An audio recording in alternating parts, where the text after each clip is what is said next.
Literature research for economic systems with Fikaramayam Hailu and Peter McCabe. Economic systems are the means by which countries and governments distribute resources and trade goods and services. They are used to control the 5 factors of production, including labor, capital, entrepreneurs, physical resources, and information resources. The economic model is a simplified, often mathematical framework designed to illustrate complex processes. Urbanization refers to the population shift from rural to urban areas, the gradual increase in the proportion of people living in urban areas, or the process by which towns and cities are formed and become larger as more people begin living and working in central areas. At the start of the independence period in 1957, 14.7% of Africa's inhabitants were urban, and it was estimated to rise to 49.3% in 2015. The urban population in Africa was projected to increase from 471 million in 2015 to 1.3 billion in 2050, and Africa is projected to pass the 50% urban population point around 2035. The urbanization of Ethiopia is 17.3% of the urbanization of Ethiopia is only 17.3% compared to an average of 37% for the rest of sub-Saharan Africa. This percentage is also expected to rise somewhere between 3.8 and 5.4% per year over the next decades, with over 30% of the population living in urban areas by 2028. By 2037, the population may even triple from 15.2 million in 2012 to 42.3 million. Driving this urbanization in Ethiopia is economic growth with the help of public and foreign direct investment, particularly from the Chinese, Indian, Brazilian governments. They are primarily interested in the cheap labor, inexpensive land, and a large consumer base from Ethiopia's large population.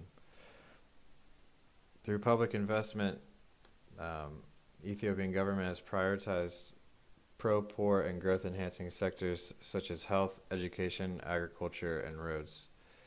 There's also been a focus on industrialization and exports, including the industrial zones, the Addis Ababa-Djibouti Electric Railway, the Grand Ethiopian Renaissance Dam, and the Addis Ababa Light Rail.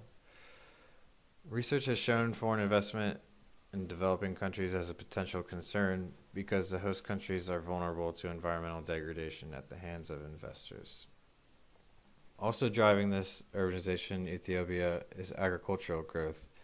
Strong investments in agriculture have played a role in the rural transformation taking place in Ethiopia. Although the previous 2 years Ethiopia experienced severe drought, agricultural productivity has been increasing over the last decade. Strong agricultural activity is usually a sign of a growing urban population. A focus on the agricultural sector is important because rising prices of commodities such as coffee are quite profitable.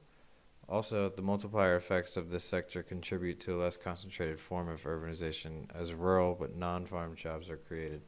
Thus, there are fewer megacities.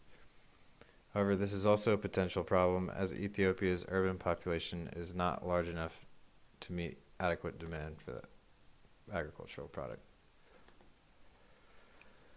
Also driving urbanization is pressure on the land through population growth and the failure of land reform. Also the increasing number of regional and civil conflicts and the desire for better quality of problems. Number one being a shortage of adequate housing. The urban poor often resort to living in slums because housing is so costly near the city. Slum housing does not have water or sanitation facilities, and living conditions are crowded and extremely unhealthy. The UN estimates that the number of people living in slums passed 1 billion in 2007 and could reach 1.39 billion in 2020.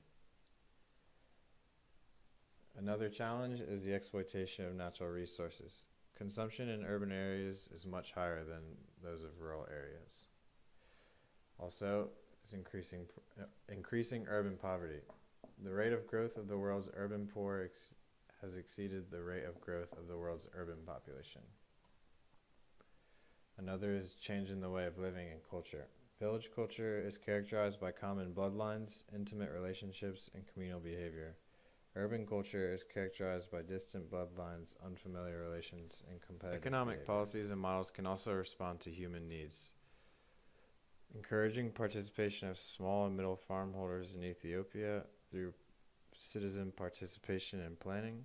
Continuing to encourage foreign investment but keeping profits local and protecting the environment. And also understanding urbanization is more than migration. Data shows that urban natural increase potentially plays as large a role, so policies should be developed with this in mind. More attention should be given towards providing for the population growth than preventing it.